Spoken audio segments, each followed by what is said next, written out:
You have found Authentic Business Adventures, the business program that brings you the struggles, stories, and triumphant successes of business owners across the land.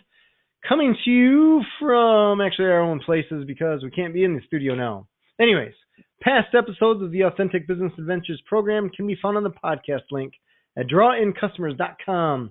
We want to remind you that we are underwritten by Bank of Sun Prairie. My name is James Kademan, entrepreneur, author, speaker, and helpful coach to small business owners across the country. Today, we're welcoming / preparing to learn from Kyle Shelton, co-founder and CXO of GYLD Incorporated. That's GYLD with a Y. Kyle with a Y, how are you doing today?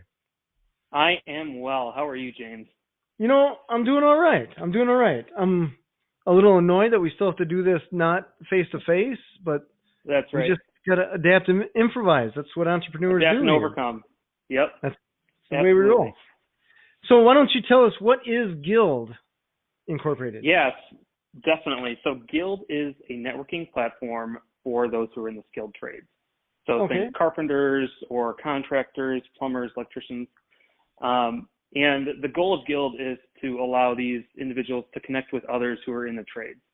The reason they need to do that is, imagine you are a general contractor and you're tasked with building a house.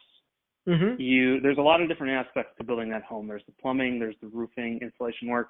A lot of those skills aren't housed within the company that general contractor probably owns. They're subcontracted out. Sure. And right now, the way that they find those subcontractors is word of mouth, people that they have worked with in the past, etc. Mm-hmm. But what happens when that plumber, say, drops out last minute, and it can potentially push that entire project off schedule by months? Sure. They don't have one source to go and find another plumber outside of the contact list that's on their phone and calling around and seeing, hey, are you available to work on this project? Right. So GYLD is the spot where those contractors can live, and they can show off the projects they've worked on in the past, certifications that they have, any experience that they have that they bring to the table, etc., and get connected with those who need the help. Okay. Nice. So where did the idea for this come from? Yeah, great question. So it actually came from my co-founder, Loom. He was working on remodeling his bathroom, and he logged on to Angie's List and had tried to find some companies that could help him do this, and he kept getting burned. And so he thought, I'd like to look into these employees a little bit more to understand their skill set and their quality level. And so he did the first thing that came to mind, which was searching on LinkedIn for these individual employees of the company that's going to come do the bathroom remodel work. Sure. Wasn't able to find any of them. Realized that there really wasn't a source. And the reason being is because LinkedIn, very great platform, very white collar focused, right? Truly. It's not a great spot for these tradespeople to really live. Sure. And that was kind of the genesis. We started chatting about it, and then we just went down a rabbit hole, and here we are. That is so interesting. Dealing with the trades as a group, I was just having this conversation with someone the other day. It's just challenging, and I'm not really sure exactly why. I get the impression that there's a lot of tradespeople that are very good at what they do, but they were never really taught or maybe even never experienced good customer service, and so they're just not aware. Or they're just, they never really learned business practices.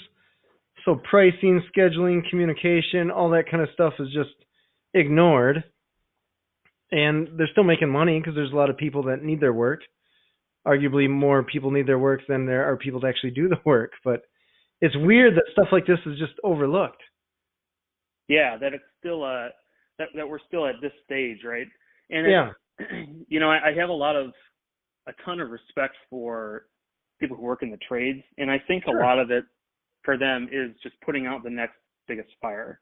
Because you're absolutely right that there's not enough workers to support the demand. Right now, that gap in the U.S. is about 300,000 workers. And is it really? It's absolutely huge. And it's going to be 10 times that over the next decade. What We're is looking it, at 3 8% of million. the country's population? That's crazy. Yeah, that's right. Wow. It's because there's a lot of people who are in the trades. They're getting older, they're looking to retire, and in the 90s and the 2000s, anyone who was in school, they got pushed to go into a 4-year college, right? They Sure. go get your degree in STEM and whatever. Right. And so there's just a lack of supply to help fill in those people who are retiring and moving away from the industry. And so that's kind of one of our many goals that we have at GYLD, is trying to help make the industry look a little bit more sexy, if you want to call it that. Okay. Where someone can go to MACC or Blackhawk Tech or whatever your local tech school, whatever your local tech school might be. Sure. And after you're done with that, you hop on the GYLD, you create your profile with the experience that you had while you're at school, and then you can find someone who can mentor you and help you gain more knowledge post school. You can look for companies that are looking for work, and it kind of gives you that blueprint through technology, which those younger individuals would be really looking for. It gives them that blueprint to really leave school and become successful. But Gotcha. Sorry, I think I might have hopped off your initial question there. Tradespeople, I have a lot of respect for them. I think they're kind of the OG entrepreneurs out there, right? Like, they take this one thing that they're really good at. If you're a carpenter, it's carpentry, and they make a business around it, and that's what they do. And the effort that they put in directly correlates to the success they have as an individual financially, and their ability to improve their lives and their ability to improve their families' lives, right? And sometimes it's hard to, when you have the mindset of the physical work brings you the dollars, it's difficult to look at the other aspects of that job and really try to refine them, right? Because they're certainly not dumb. They're all very, very intelligent people. But they're just trying to focus on that physical thing that they do best and putting out the next biggest fire, which there are a lot of because there is that demand. Yeah, it's interesting. We had a landscaper come and do, I shouldn't say we, a neighbor of ours had some people doing some landscaping work. My wife wanted a little bit of landscaping work, some old dead bushes pulled out and all this kind of stuff. So she goes up to the landscapers that were working. She's like, hey, since you're in the neighborhood, here's what I got going on. And they're like, okay, let me get you an estimate. A day later, they stop by and they hand her a torn piece of notebook paper with little scribbled numbers. And she's like, okay, rock and roll, let's do it. The next day, they were there. They're doing a lot of work. Wow. And I went to talk to them, and I'm like, what's the story here? How did that guy find you? Because over the course of this day, when they were at our property, 2 more neighbors came by, and they just did job after job after job in this neighborhood that all started from this one job. And I get the impression that they got these additional jobs because the people just driving past in our neighborhood saw these guys just working hard. It wasn't like you saw guys leaning on shovels. Like, this was a Saturday, I think. I want to say they were there 15 hours straight on that Saturday. It was insane. They had a small army with them. And I was like, okay, I'm looking at this from a business coach's perspective where I'm like, if a guy comes to me with a quote on a piece of torn notebook paper, my first thought is, oh my gosh, is this your first job?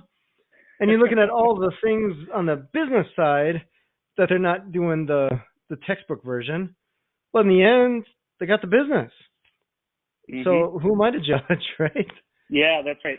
And that's one of the things that we're focusing on at GYLD is, and one of the differentiators that will bring tradespeople to our platform versus say a LinkedIn, which is a focus on the actual work that's being done, right?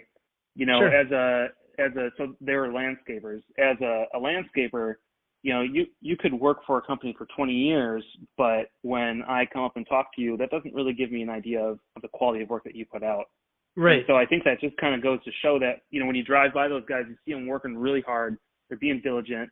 Hopefully the area around their truck and everything is nice and clean. It looks professional. Right. That's probably the number one thing that you'd be worried about is this person going to come in and get the job done? Right. So I think that's a great point. No, it's interesting that you say that, because there's been so many people, I guess contractors that I know, that are using subs, that those subs just fall off the bus. I mean, whether they don't show up or they make some excuse for having to delay the job or whatever.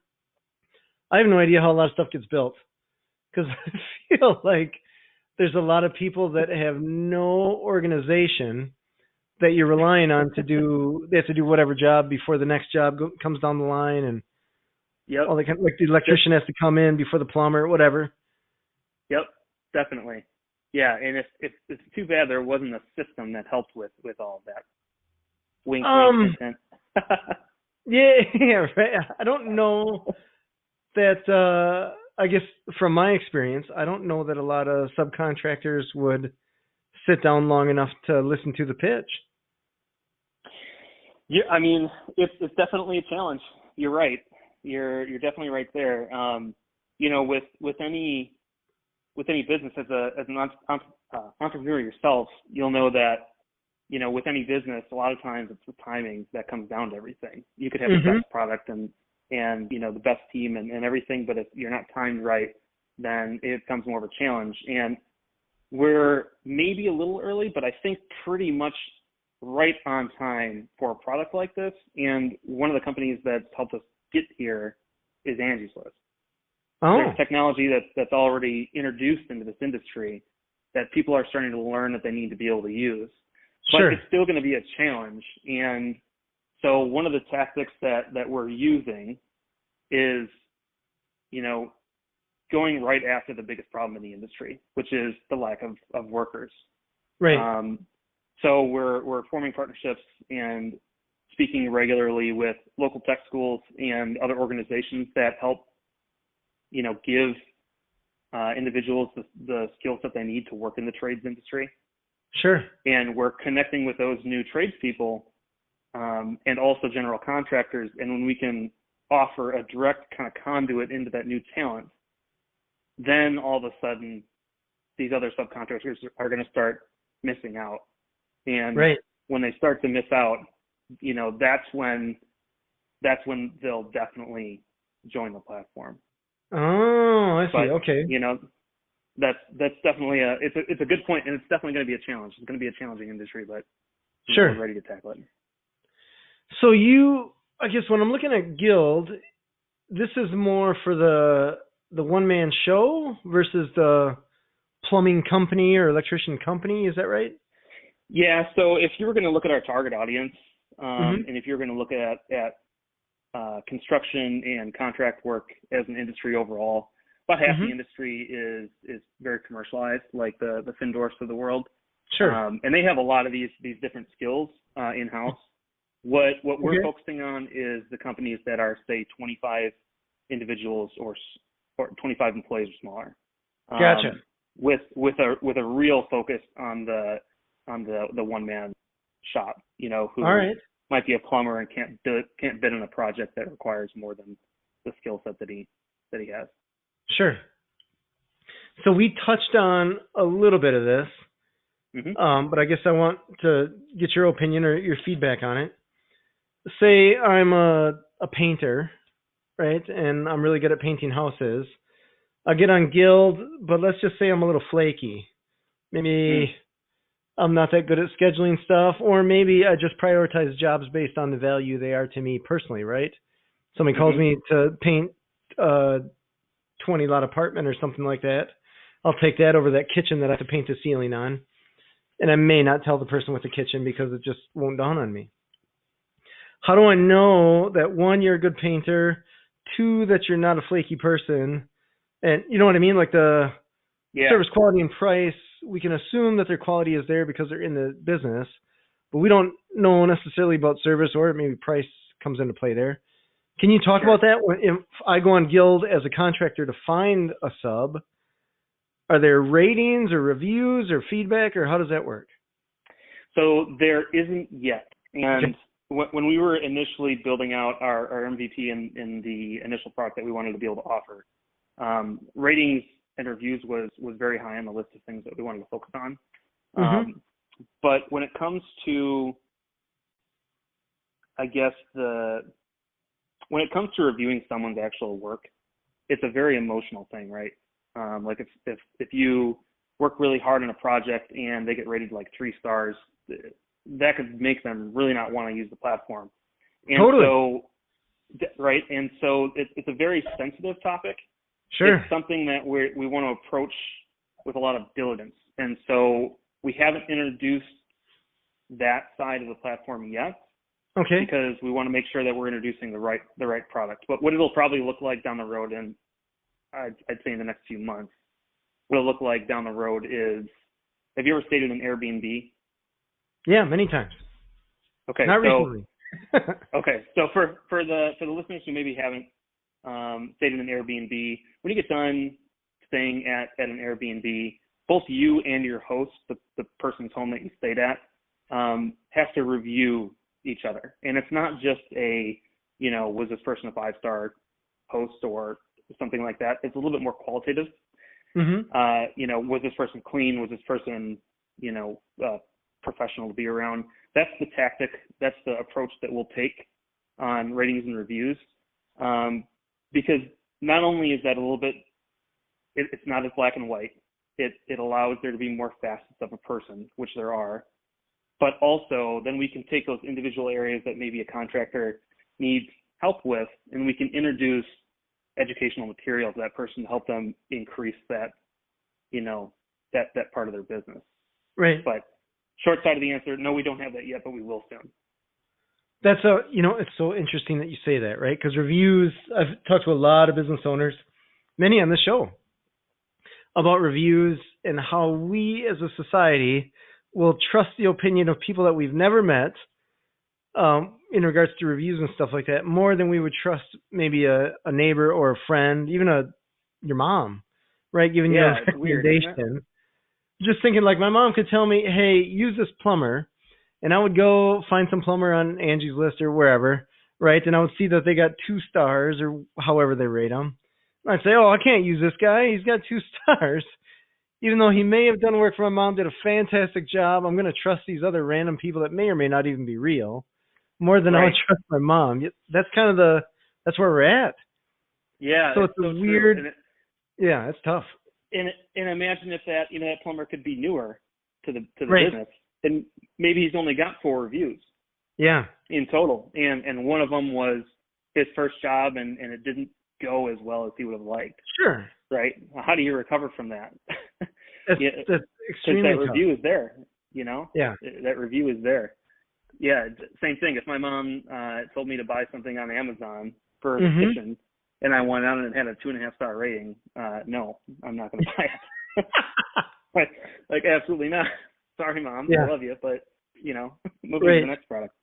These random people I've never met before give us it could be the best. It could be the best product in the world, and that's the fear that we have with not spending enough time thinking through the ratings and reviews on GYLD. Is we want to make sure that that it's actually helpful and it's not just this black and white, Black Mirror type of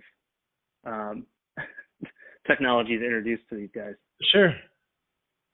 No, that makes sense. That makes a lot of sense. I don't have a good answer for how you could even approach it, right? It almost have to be more than something more specific or more in depth than just how many stars. Yeah, I think it will be more qualitative. Did this person show up on time? Were they professional when they were there? What was the quality of their work? Right. Sure. And then, that's collecting the data, and then how you display the data will probably be something along the lines of their profile will show the things that they are exceptional at or are class leading in. And then on the back end, we will help them in the areas that they're not, right? Or something like that. Or I don't know. Like I said, we're still trying to really hone it in, but I get it. That's fair. I think the path that we'll go down. That's fair. How long has GYLD been around? So we started working on GYLD in about a year ago. May of last year is when Kalum, the co-founder, started really considering this idea, and then I jumped on as co-founder in June of last year. And we spent basically all all of 2019 refining the MVP, coming up with, the feature set that we want, making mistakes, learning from them, and we launched we did a soft launch in April of this year. So we haven't been around very long. I did not realize that. That's cool. April, you said we got major pandemic. Let's. That's right. That's cool. It definitely threw a wrench into things, that's for sure. But yes. What are you gonna do? Things like that. But like you said before, right? You just adapt, improvise, move on. That's how we do. That's right. Yeah, you just have to look for the upside. It's you can't let something like this stop you, right? No. It's the environment. You gotta understand that that's the environment. You gotta live with that and figure out the best way to navigate it, right? And be an opportunist like every entrepreneur is. Right. So tell me, how do you get people, the subs, I suppose, how do you bring awareness and how do you get them on the platform? Because I imagine for this platform to have any value, you need a lot of subs on there so that any contractor goes on there, they know that they can find some people. Yep. So I imagine you guys had to ramp up pretty quick and get people signed on as fast as possible. Yeah, definitely, and we're still ramping. We're definitely still ramping. We're talking with any and every contractor that'll take our call. We have social media marketing and social media posts that are out there doing a really good job for us. And pre-COVID, we were planning on driving around to individual construction sites just to talk to everyone, because it takes that for with a networking platform like this, you need the networking effect to really help it scale. But that first chunk of users is very, very you're just kind of trudging through mud to get them, right? You're just grinding it out. It's very gritty. Right. That's fair. So, yeah. So is that to say that you will start out locally here around the Wisconsin area and then branch out from there? Yep, or are you trying to pump this nationwide? No, we're focused on the Midwest first. With a more finite focus on Wisconsin and the Madison area, because we are here. And then once we get our numbers up regionally, then we'll start focusing on other areas. And along the way, we'll learn what truly works, what doesn't work. What are the best avenues to go down. But yeah, it's for a product like this to really be successful, it's got to be a utility to these tradespeople. It can't be just a toy, right? And so that means that it has to benefit them in the area. We can't just get people on the app, posting pictures of the work that they've done, because if it doesn't bring the utility at the end of the day, then what value is it? Right. That's very fair. So have you guys been the ones to code this thing, or do you guys have coders, or how does that work? I guess tell me about the employees that you have, or if you have any. Yeah. So it's just me and Kalung right now. It's a two-man show. All right. And we work with a development company where the developers that we work with are essentially they're as close to being in-house in GYLD as possible. And we do ideation and design, and then we'll interface with the developers, kick off sprints. We manage the sprints entirely, the development sprints, and do any Q&A that needs to be done, and then get it out to the app stores. Nice, very cool. So did you guys take on any investment, or have you guys been bootstrapping this thing? So we've been bootstrapping up until this point. So it's that's definitely a side of it that's a little bit scary, right? You see your bank account just getting drained, but that's a part of the dream, right? So we've just been bootstrapping up until this point, and we had some pretty good conversations going with some VC firms that were kind of shot dead or frozen once this whole COVID situation became a reality.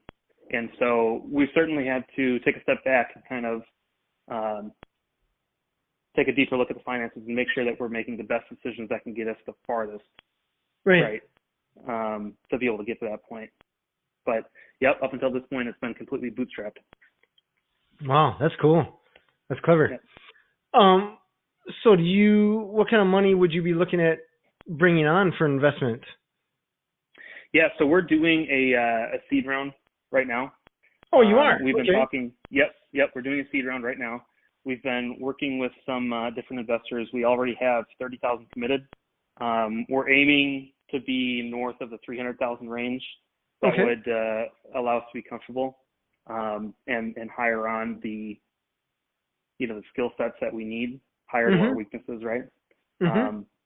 But that's where we're at right now. We've got some good promising meetings coming up in the next few weeks. Sure. To finish off this seed round, but we're currently raising at the moment. Gotcha. So that leads me to my next question, which is probably what all of them want to ask you eventually, is how do you guys make money? Or how will you make money? Definitely. So it's always going to be free to join GYLD. Above all else, it will always be free because we need that networking effect to really help. But outside of that, it's premium features and advertising, right? So on the premium features side of the equation, think project management software that helps those who are in the trades. Let me back up. Project management software where, if you're a one-man shop and you're coming onto the trades and you need a different skill set to help you with a project, you can manage that project with that other person who you haven't worked with before, all from one spot, from the same spot that you found them. And then back office and admin, where you're able to, issue invoices, receive payments, pay other individuals, insurance, SOWs and warranties and all of that comes along with the trades. And then a job board as well, being able to find work, to post jobs that you might have. And so these are all premium features that we intend to introduce down the road. And essentially what we're trying to do is, back earlier in the conversation when we were talking about, like a carpenter, their main skill set is carpentry, and that's what they want to focus on. Everything else that's in the business that we can take off of their plate with the use of technology, that's what we'd like to be able to do and to offer that, right? But the core of this all is the network, right? And then advertising comes into play where, you could have like a Milwaukee tool advertising on the platform for a new industrial tool that they might have, right? It's a very focused group of individuals, so that could be pretty powerful too. Nice. So this goes way beyond just a networking software, the networking app. Yep, definitely. Absolutely. Our the model that the company that we're modeling after is LinkedIn. So it's instead of trying to create a two-sided marketplace, it's just getting all those individuals together. And if we can get all those individuals together, then there are all kinds of things that we can do to help make their life more efficient, to help bring them more work, to help put more money in their pocket. It's a very powerful thing. But the first step in that is getting those contractors together in one spot. Nice. That sounds super cool. So is the whole accounting aspect, invoicing, all that kind of stuff, project management, is that in the works or is that up and running? It's in the works. Okay. And matter of fact, the project management side of things, we were initially going to include that in the initial product feature set when we rolled out. It was becoming too complex and it was taking too much financing to get done, to get done right. And so we just hit pause in it. That's probably, let's call it 80% complete. We could get that done and rolled out within like a month if we wanted to. Okay. Could you really? So yeah, we really could. It's pretty much built out. Just the final kind of user analysis, I guess we'd want to do with it to work with users to make sure it has everything that they would need. But back office and admin is further down the road. Project management would be probably the first step that we would go But Gotcha. for now we're just trying to make the product itself as intuitive and easy to use as possible. So, we want to make sure that the product incites more users coming on it instead of, deterring them away. Sure. Right? The product needs to be great. That is cool. How many subs do you have on there right now? We're at a couple hundred right now. Okay. I mean, that's not the end of the world. You're only a month into it. So that's... Yep, for sure. Yeah, and it's been like I said, it was a soft launch, so we haven't put the pedal all the way to the floor when it comes to user acquisition.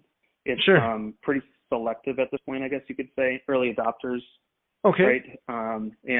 And contractors who are good at or willing to give feedback and really work with us on this type of platform. Sure. But we've got a huge list of over 2,000 who are waiting, ready to jump on once we let them. Wow, that's cool. So tell me a story about if I'm a what I want to ask.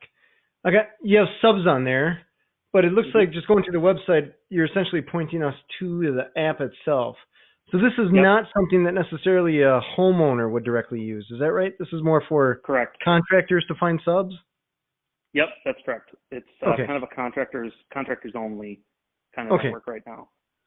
So the contractors and the subs, they'll have their own lingo and know how to communicate with each other.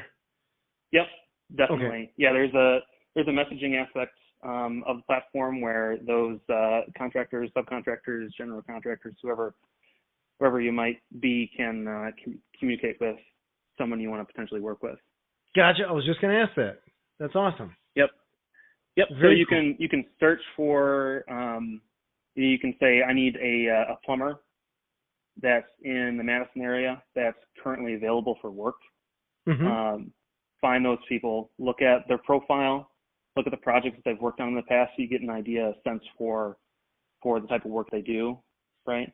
And then add them into the connection and shoot them a message. Hey, I'm working on a project. I really need help in this area. Are you available in 2 weeks to help me with this? Sure. So do the subs have to update whether they're available or not available, or is that just ask them and find out? Yep. There is a way to indicate if you're available for work or not. It's incredibly easy to use.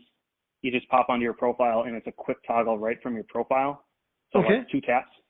And we wanted to be able to have that because, there's a lot of times, especially right now with how kind of shaky the economy is. Yeah, a lot of stuff. There's a lot of times that, that's right.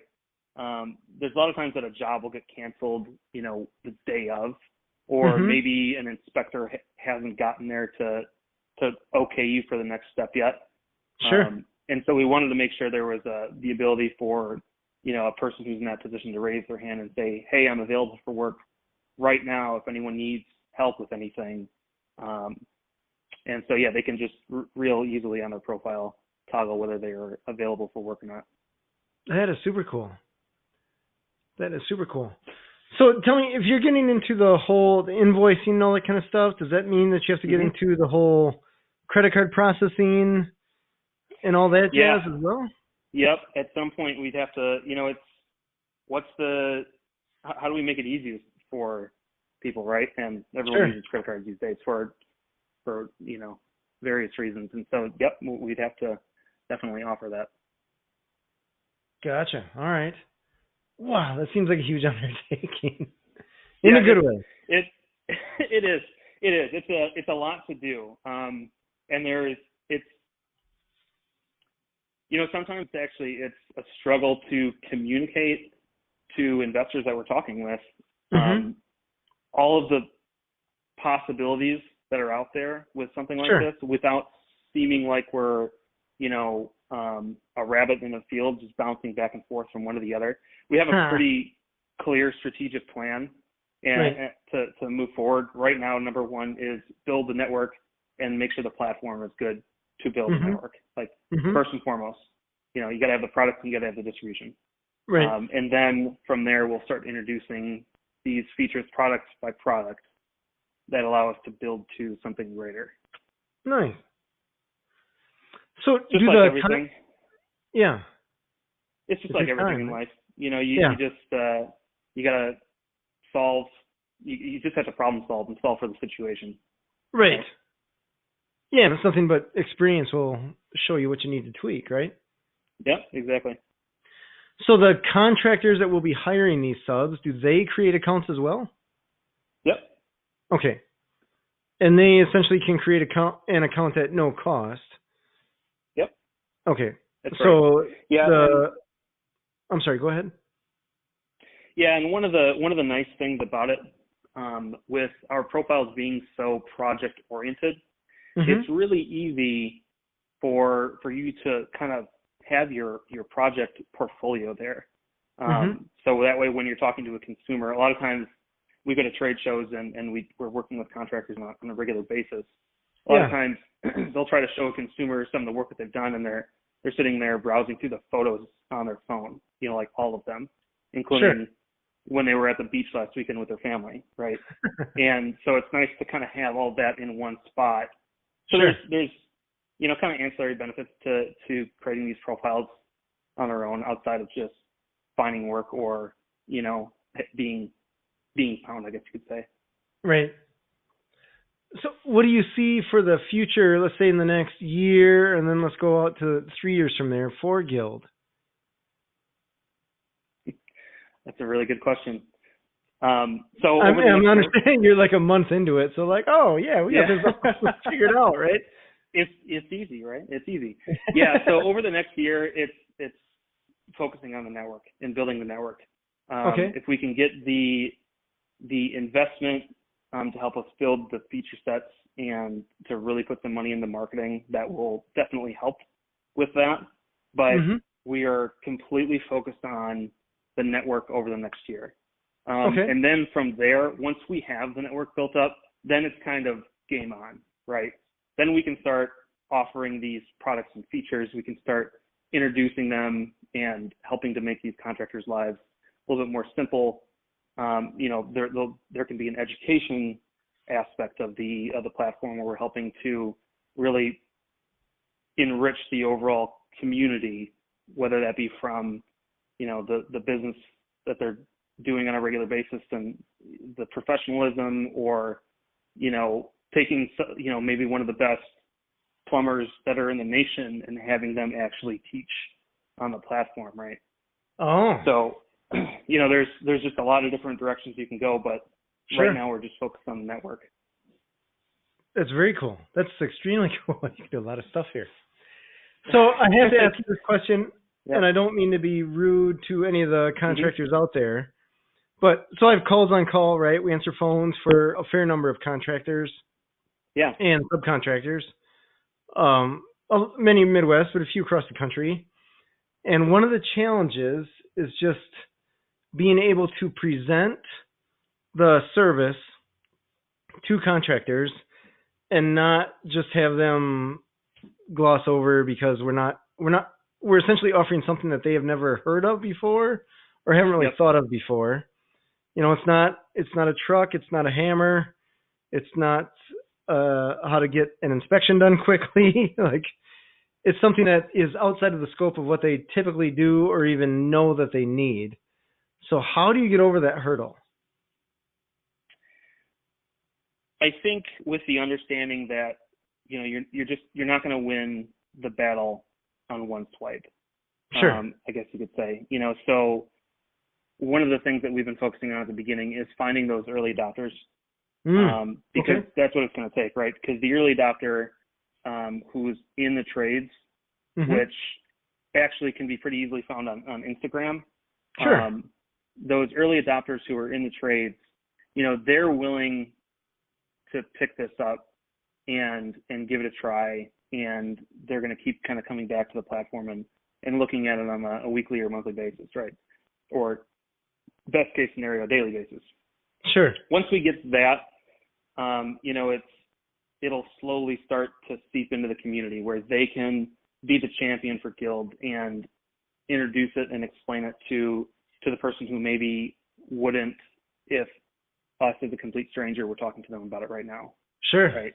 So if we can get those champions and those early adopters, that's going to really be helpful. And the other thing is, as soon as it very clearly can help put extra money in your pocket, that's a very easy win for a lot of these contractors. If you can help make my life easier, more efficient, and also put more money in my wallet, I mean, it's a done deal, right? That's fair. That's totally fair. So your business partner is at Kaloom? Yep, Kaloom. Okay. So it looks like you guys must have worked at Fetch together? Is that, or Fetch Yep. Rewards? Okay. That's right. Yeah, that was the second startup I was part of. I think the third that he was a part of. Oh wow! And we didn't work in the same department, but we always got along really well. And okay. It's a really, really good dynamic between him and I. So when Kaloom came to you and he's like, "Hey Kyle, what's going on? I got this sweet idea for an app." How did you react to that? So I heard the idea out. We started chatting back and forth about it. Started chatting about some of the concerns that some of the same questions that you just have been bringing up over the last hour or so. Mm-hmm. And from there, then I kind of went out and did my research. Does this exist right now? Is it something that's really needed? Right. Sure. And him and I, we worked so well together in the past that it was kind of a why not? Let's try it out. You got to just kind of take that leap, right? But yeah, I mean, I certainly did my due diligence. That's for sure. Well, I was looking at your history, and what initially I was like, oh, you worked at Yamaha. You are automatically cool now. Yeah, that was between Fetch and now. That was an interesting transition. I wanted to see if, working in the corporate world in an industry. I started riding motorcycle when I was 4. Motorsports is a huge passion of mine. Nice. And I wanted to see if working in that industry was something that I'd want to do long term. Yeah. And working for Yamaha was absolutely fantastic. I have nothing but good things to say about it. But, when you have that kind of entrepreneurial bug, I just found myself always coming back to different ideas. And, I'd work with startups here and there along the way. And, eventually you get the right team, you get the right product, you get the right vision. I had to go for it. Sure. That's cool. So you left Yamaha to start this, is that right? Yeah. So we were working on it for, like I said, since June of last year, and both Kaloom and I went full-time GYLD in February of this year. Wow. That is cool. It's a scary thing. I think that's probably one of a lot of people are entrepreneurial and they have that spirit. Making that jump from a secure job, mm-hmm. right, that treats you well and you enjoy, making mm-hmm. a jump from there, stepping off into just an unknown abyss, it's a hard thing to do. It's totally a hard thing to do. But for me, I guess, I've always over my entire life, I look I love talking to the older generations, mm-hmm. people who are more experienced, because it's free knowledge, right? They have so much experience, and you can learn from that experience all the time. And so I just always like having those conversations. And it seemed like, and this is going to be maybe a daft way to put this, but the older people who were more miserable or had resentment, they're the ones who didn't go after the dreams that they had. They're not the ones who did and failed. So, for me, when you come along an opportunity that you really believe in and are willing to put your full force behind, if you don't take that jump, you're only going to sit there and say, what if? Yeah. If you do, you gain so much experience, and even if you fail, which we're not going to, even if you mm-hmm. fail, you'll still learn a ton and come out of it better. Maybe you don't fail, maybe you succeed, which we will. Right. And that's just the way that I kind of look at those things. That is cool. That is, it's the devil you know versus the devil you don't kind of thing. That's right. There's a punishment for complacency, is what it There comes is. down to, and you don't necessarily know what that punishment is because you don't know what you're missing out on. Yeah, that's right. That's right. But that's cool. That's admirable. That's exciting. It's fun. It's definitely a lot of fun, and you'll learn a ton. Mm-hmm. And that's part of the fun of it for me is I don't ever really want to stop learning and growing, and Sure. it forces you to do it. You have to. In order to survive, you have to learn, right? It's the only option. Yeah, grow or die. So are you married? I am. Okay. Yep. So how did you tell your beautiful wife that you're quitting your job and starting a business? Oh man, I'm super lucky actually in that regard because we have her name is Emma, Mm-hmm. and a little bit about her. She's a bit of a unicorn. Okay. In that she rides motorcycle too. She's in the motorsports as much as I am. She's a gamer. She does that on her downtime. She's going to school for accounting. She's going to be an accountant. Nice. She's just this wonderful person. I've always had really open communication with her, and she's always known how much I've wanted to do something like this. Yeah. And so it really honestly wasn't that much of a challenge when it got to the point of saying, okay, I think it's time for me to leave Yamaha, because she was supportive. Obviously there was the questions of, are we financially able to do this? Are we ready to do this? And luckily we'd done well enough in the past few years that I was. Sure. But I don't know. I guess my communication with her on this kind of thing has always been open enough that conversation really actually wasn't as difficult as I could see it being. That is super cool. That's all to her. I mean, she's super supportive. Great nice. person. You're a lucky man. That's awesome. Yeah.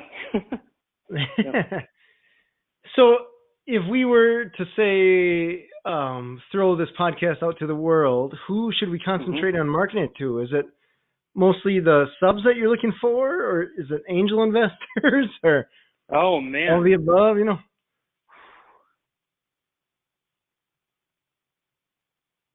Well, the thing that I'm most worried about right now is building the network of GYLD. So sure. That would be my number one priority. Angel investors, if they happen to listen to this and want to get in touch, I am open to every conversation that they want to have. And I would also say, because that last bit, potential entrepreneurs, because hearing that, it's not like we're not at the end of this. We're not at the finish line right now. No. And it's a struggle, right? And it's a grind. I think you can probably hear that. It really is a challenge. But one of the coolest things that I actually almost didn't expect coming into this was how supportive the entrepreneurial community is. We were fortunate enough to be in one of the Generator's cohorts, G Beta.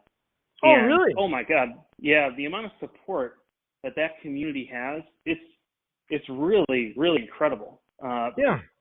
Very surprising. So, future entrepreneurs, that'd be a good group of people for this to go to as well. That's super cool. You were in the G Beta program last year? Yeah, so we were it was over the winter. Okay. We were in G Beta Beloit. That cohort is supported in part by Diane Hendricks. She's helping build up that community down there, so it really made sense for us. And we had all kinds of support and good knowledge, and it's helped us quite a bit. Very cool. That's awesome. Yep. They probably had the contacts to connect you with a lot of good people, probably investors included. They did. Yep, they did. They definitely did. Nice. Very helpful. So outside of collecting users, what has been the biggest challenge that you maybe didn't necessarily see? And let's just say besides the whole virus thing going on. Good question. All the asterisks in there, right? Yeah, I'm trying to think, and I apologize because we have to cut this off because there's going to be a lot of dead air in here.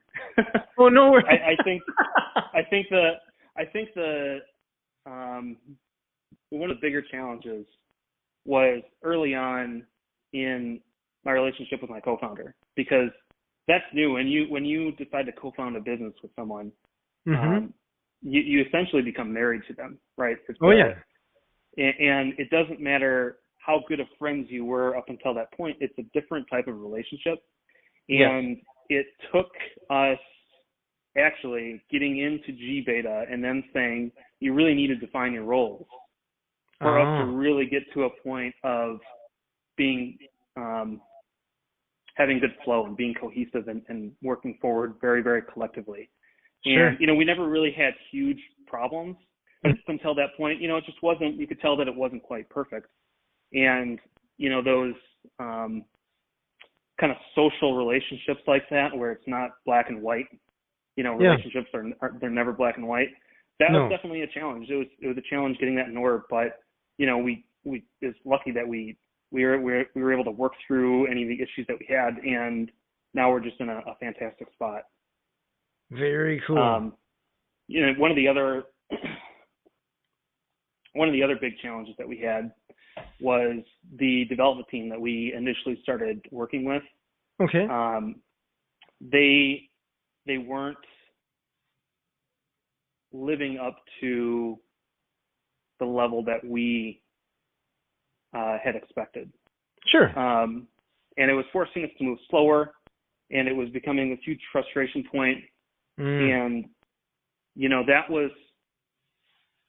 it's a challenge moving away from a group of developers, because if you've ever worked with developers before, they don't really like inheriting code, right? Because everyone architects a little bit differently.